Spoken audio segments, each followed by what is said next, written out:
साथ बेटा आज का जो गोल है वो work done to deform an object वो कैलकुलेट करना सीखेंगे। इलास्टिक पोटेंशियल एनर्जी की कैलकुलेशन की बात करेंगे। ठीक है बेटा। लेट से आपके जी। पास एक स्प्रिंग है और ये इसकी हालत है और आप इस पे फोर्स लगाते हो। फोर्स लगाने से इसमें ये सिचुएशन हो जाती है। तो आप देख लें इसमें इतनी एक्सटेंशन प्रोड्यूस हुई। लेट से दैट इज एक्स। सो बेटा फोर्स और एक्सटेंशन का अगर हम ग्राफ देखें मेरे पास that would be x and this is f. You know कि until the limit of proportionality ये आपके पास स्ट्रेट लाइन होगा और उसके बाद जो है वो अगर हम कहते हैं कि जी हम लिमिट ऑफ प्रोपोर्शनलिटी तक ही हैं, let's say Hooke's law follow हो रहा है, तो अब कितना वर्क डन किया इस स्प्रिंग को इस कंडीशन से इस तक डायग्राम बी तक लाने में।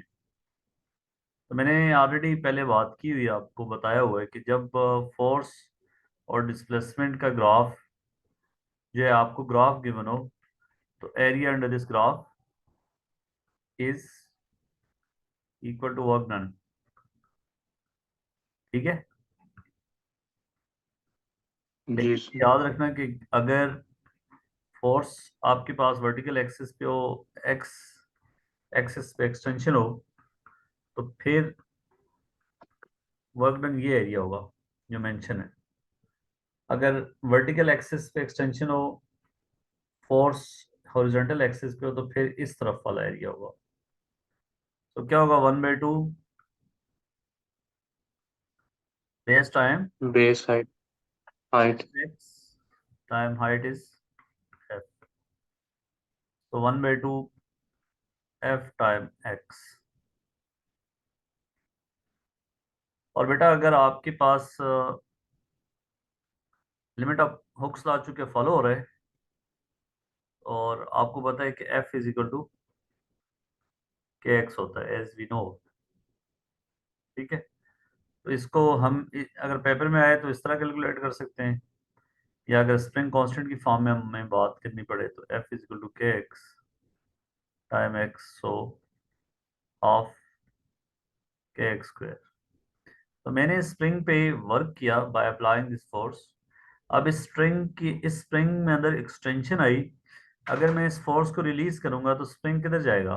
Spring will move in the backward direction. So that shows के स्प्रिंग के अंदर एक पोटेंशियल एनर्जी है, इसमें एबिलिटी टू डू वर्क है, and that is known as elastic potential energy. तो अब स्प्रिंग अगर हुक्स लॉ को फॉलो कर रहा है तो इलास्टिक पोटेंशियल एनर्जी आपके पास क्या होगी? जो वर्क डन आपने किया है वो उसमें उसकी इलास्टिक पोटेंशियल एनर्जी के इक्वल होगा और that will be equal to half k x square. So spring की जो इलास्टिक पोटेंशियल एनर्जी है, if it is the point limit of proportionality is not exceeded, तो फिर इसका फार्मूला होगा half k x square. But अगर limit of proportionality exceed हो गई है तो फिर इलास्टिक पोटेंशियल एनर्जी का ये फार्मूला नहीं रहेगा। ठीक है। हम्म। अच्छा अगर आपको इस तरह की सिचुएशन दे और वो कहे कि जी आप वर्क डन निकालें, ये आपको गिवन है वर्टिकल हॉरिजॉन्टल एक्सिस पे, you know extension over here, this is extension that is force, और उससे कहा है कि जी ये सिचुएशन थी और उसके बाद ये हो गया। अब वर्क डन निकालना पड़े टोटल।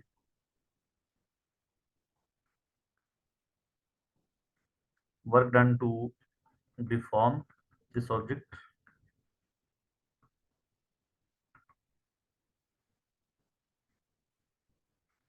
बेटा this whole area will be equal to work done.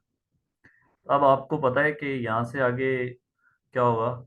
यहाँ तक तो लिमिट ऑफ प्रोपोर्शनलिटी तक तो ये आपके पास है एक ट्रायंगल यूज कर लेंगे और आगे जो है अप्रोक्सीमेट एरिया फाइंड करेंगे।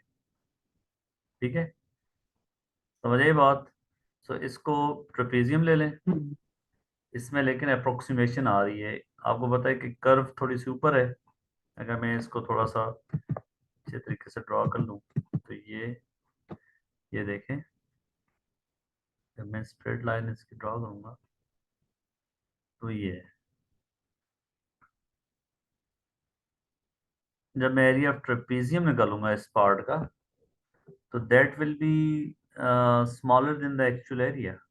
ये छोटा सा एरर है। तो इसमें अप्रोक्सीमेट अगर वर्क डन की बात करेगा तो आप यहाँ तक ट्रायंगल इसको लेके चलेंगे, और उसके बाद जो आगे ये इसको ट्रेपेजियम लेके चलेंगे, और अप्रोक्सीमेट एरिया आ जाएगा।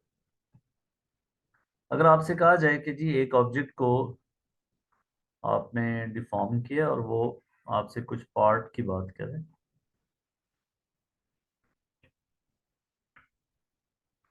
वो कह रहे हैं कि जी इस एक्सटेंशन से लेके x1 से लेके x2 तक लाने में जितना वर्क किया है आपने, इधर फोर्स नोट कर लोगे बेटा, इधर भी फोर्स नोट कर लोगे। That is on vertical axis you have 4, on horizontal axis you have extension. So find work done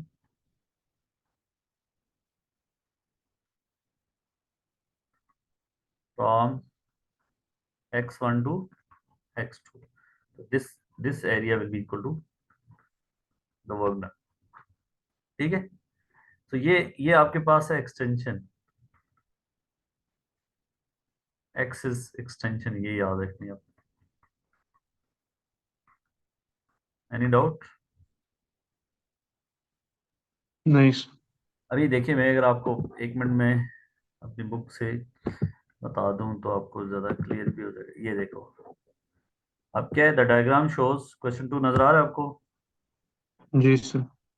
क्या कह रहे हैं? The diagram shows the force extension graph for a steel wire up to its breaking point। On vertical axis you have force, on horizontal axis you have extension in millimeter। So what is the best estimate of work done to break the wire? So you have to find this whole area। ठीक है, but the work done is in joule, तो आपने देखना है कि extension is in millimeter, so you have to convert it into meter। अब क्या करेंगे आप? How to do that?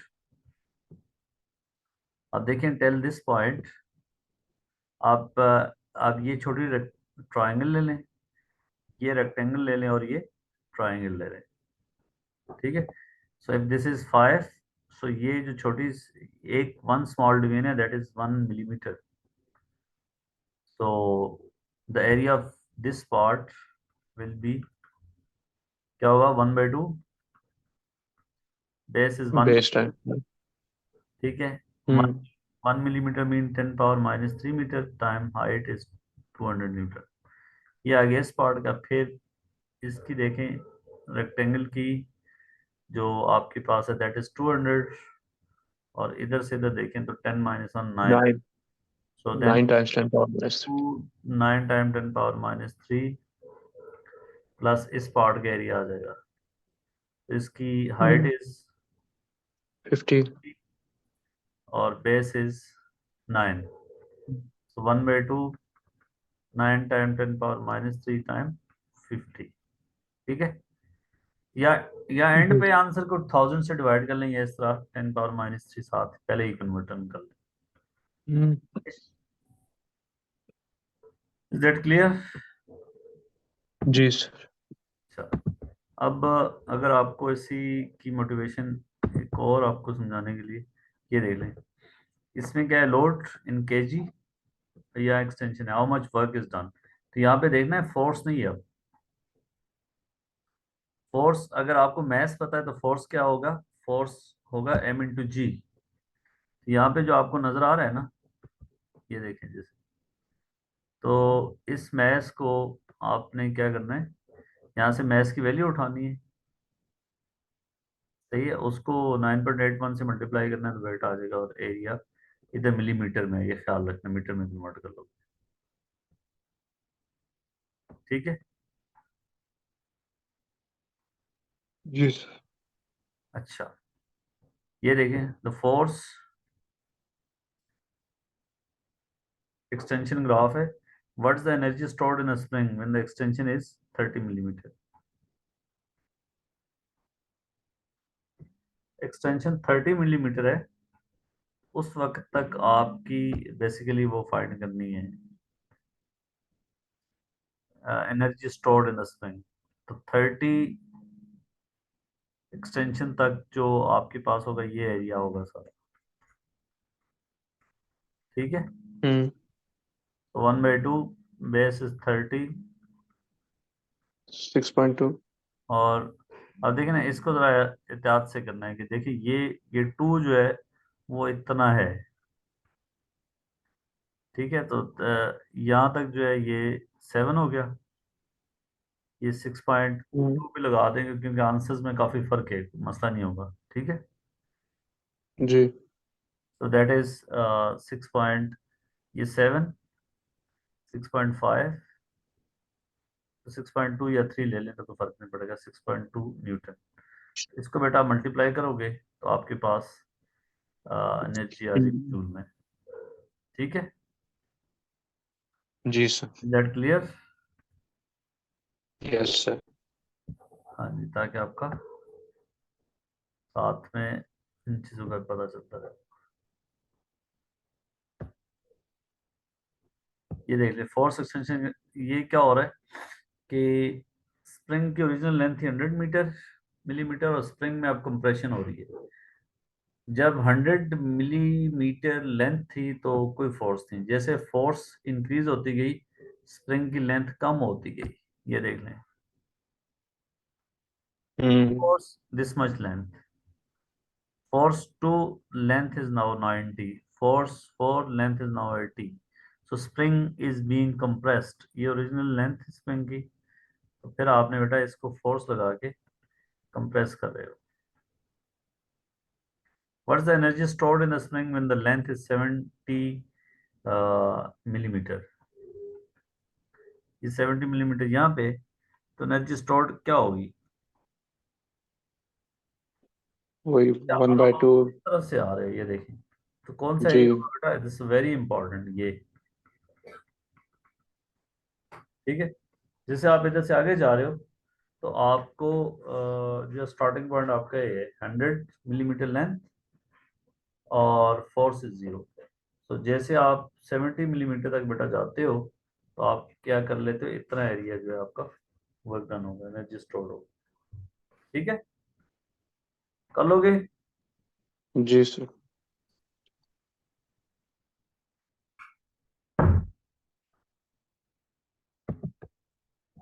ये इसमें भी देख लें, what is the maximum strain energy in deform rubber card. इसमें कौन सा एरिया होगा, नीचे वाला या ऊपर वाला।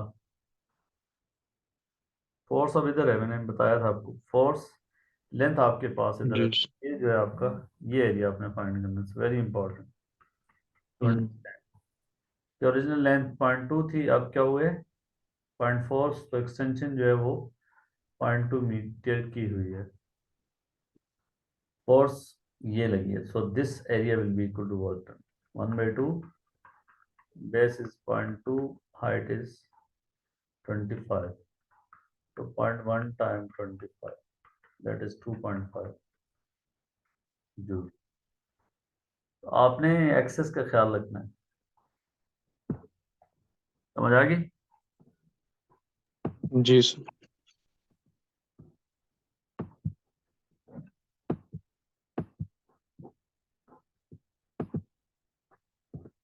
ये देख लें, ये भी इसी तरह का सवाल है, ये देख लें।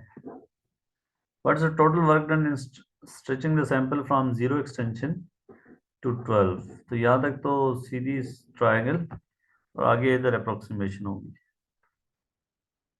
यहाँ ये देख लें, तो ट्रायंगल का एरिया जब आप निकाल इस ट्रेपेजियम का निकालोगे, इस ट्रायंगल का, तो फिर जो आंसर आएगा उससे थोड़ा सा ज़्यादा होगा, तो फिर ऑप्शन आपने पिक कर लेंगे।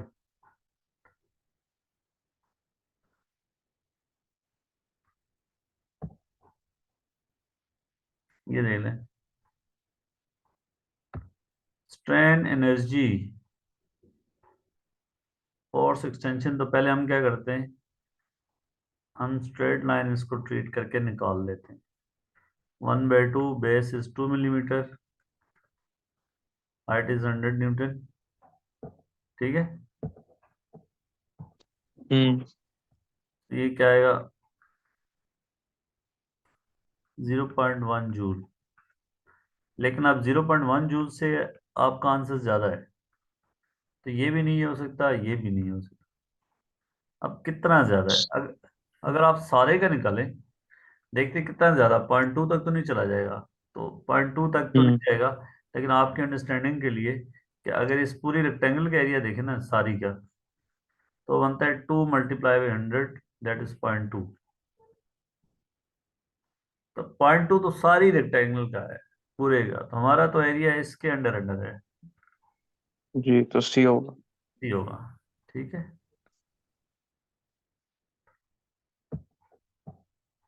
ये देख लें।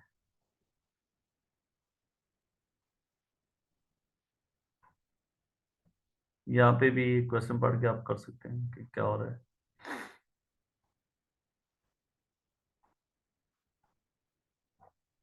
फिर ये देख सकते हैं, वेरी इंपॉर्टेंट ऑफ स्ट्रेन जी सर। एनर्जी,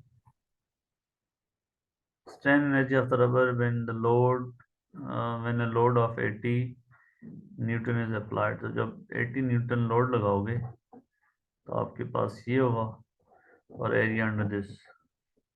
बेस्ट एस्टिमेट के लिए आपने वो ये छोटे छोटे पार्ट्स में डिवाइड करके करना पड़ेगा। ठीक है, यहाँ से देखे ये एरिया फाइंड करना।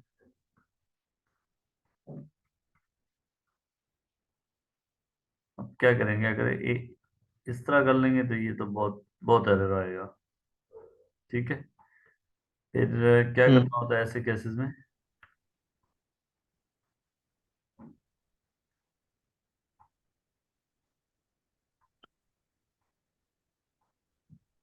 ये अब देखें ऑप्शंस में भी काफी क्लोज है, मतलब ज्यादा फर्क नहीं है।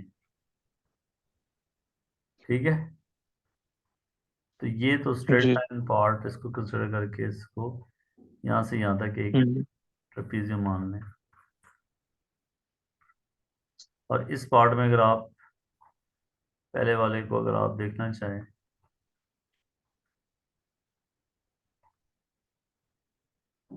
बेटा यहाँ से यहाँ तक ये ट्रेपीजियम,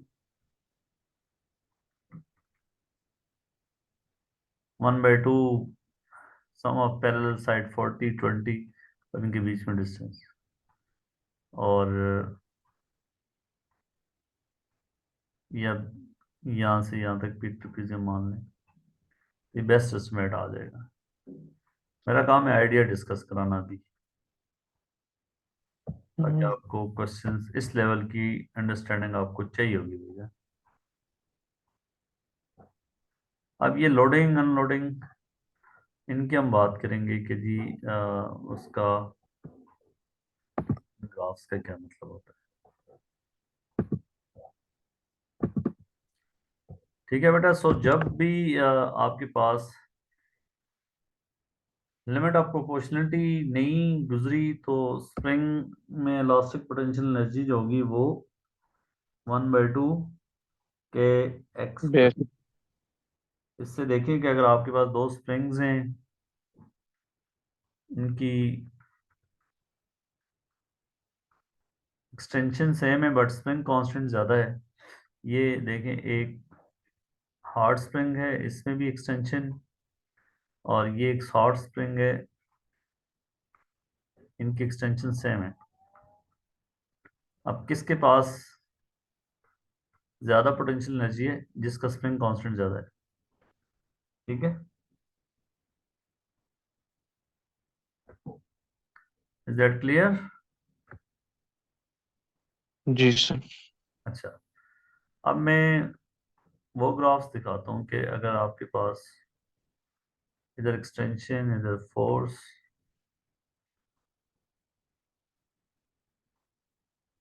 और फॉर एग्जांपल आपने एक मटेरियल पे फोर्स इंक्रीज करते गए, extension, this is limit of proportionality. और अगर इलास्टिक लिमिट आपने क्रॉस कर ली है, फिर जो अनलोडिंग होगी वो इस तरह होगी। इस ग्राफ से क्या नजर आ रहा है कि इलास्टिक लिमिट क्रॉस हो गई है या नहीं हुई? जी और यस सर। हाँ जी। वजह ये है कि वापस अपनी ओरिजिनल उसमें नहीं आया, एक्सटेंशन जीरो नहीं हुई। तो ये चीज क्या शो करेगी? Permanent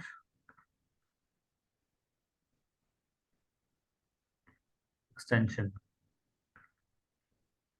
is that clear? Yes और दिस ग्राफ इज लोडिंग, मतलब you are increasing the load, that is unloading.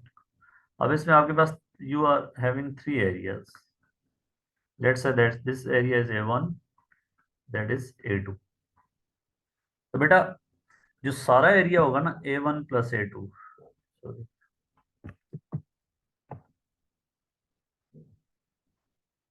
ये जो सारा एरिया है ना दोनों को मिला के ये क्या शो करता है?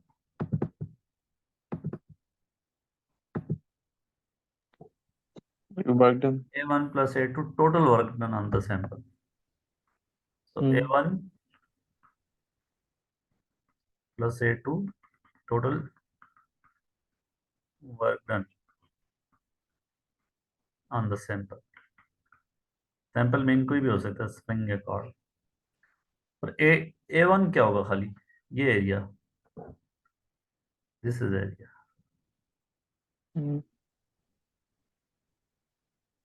अब सारी की सारी जो आपने वर्क डन किया है वो सारा का सारा इलास्टिक पोटेंशियल एनर्जी में वो नहीं है।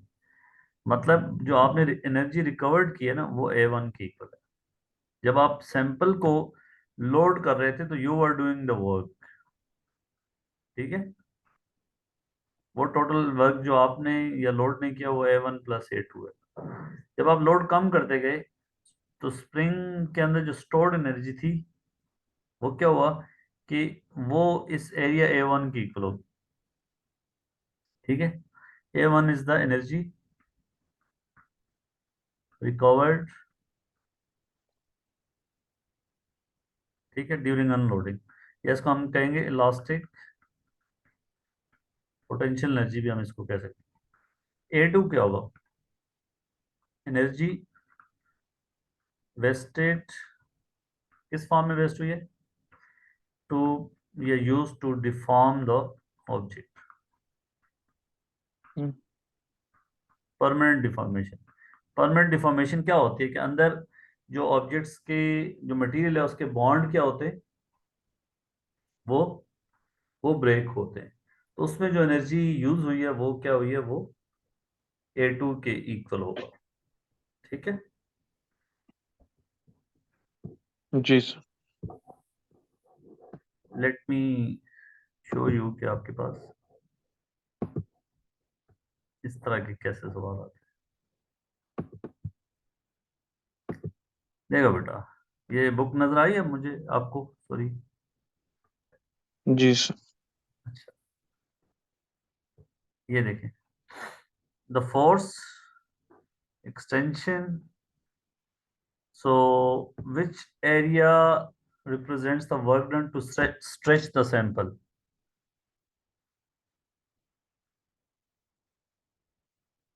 आपके ख्याल में क्या ऑप्शन है? Work done to stretch the sample. Scratch the sample. um total work done की एरिया बात। क्यू।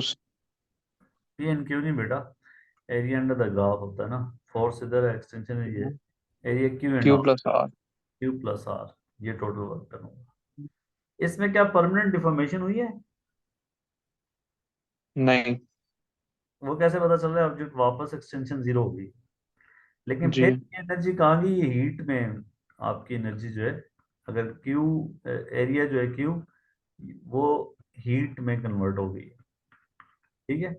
और अगर कहता है इलास्टिक पोटेंशियल एनर्जी क्या है तो वो सिर्फ आर की इक्वल होगी।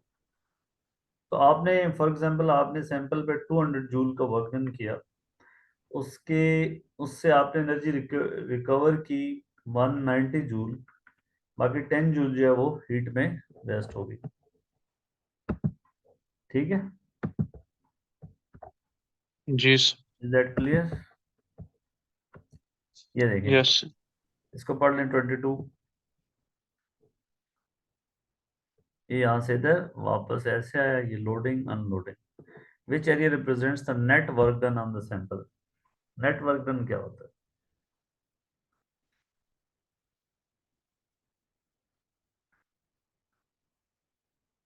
नेट वर्क डन, जैसे ऊपर वाले एग्जांपल में मैंने आपको बताया था कि आपने सैंपल पे 100 जूल काम किया, और उससे जो रिकवर्ड की जा सकती एनर्जी या सैंपल वापस अनलोडिंग में जो वर्क डन करता है वो लेट से 80 जूल है। तो नेट वर्क डन ये होता है, इसमें Z जो है that is the net work done. x plus y energy heat में वेस्ट होगी।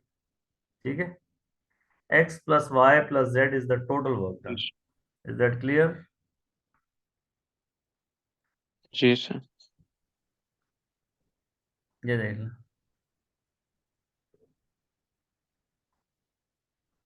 ये आपके पास loading, this is unloading, area y, area x।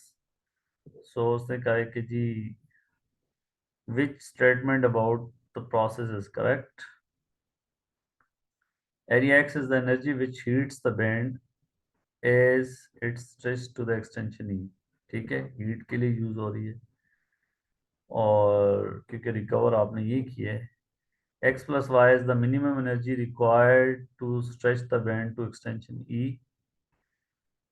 ये area x plus area y क्या शो करेगा? Total work done on the sample. So minimum energy तो y के इक्वल होगी ना, ये तो आपकी हम्म। टू स्ट्रेच द बैंड जो है वो इतनी एनर्जी चाहिए, ये बाकी तो वेस्ट में गई है। Area x is the elastic potential energy stored in, no, elastic नहीं। पोटेंशियल जो है वो एरिया वाई है। Area Y minus area X, Y minus X, तो वो कुछ चीज़ नहीं होगी, उनका डिफरेंस ही होगा। So area x is the energy which heats the band. ठीक है, जी। ये भी देख लें, स्ट्रेचिंग, कंट्रैक्शन। सो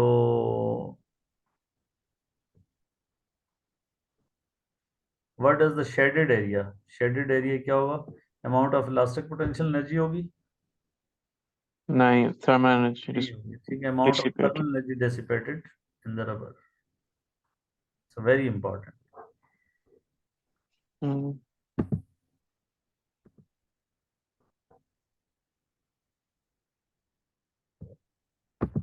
अब बेटा एक और चीज है कि अगर आपके पास वो हो, 1 मिनट के अंदर अंदर मैं आपको,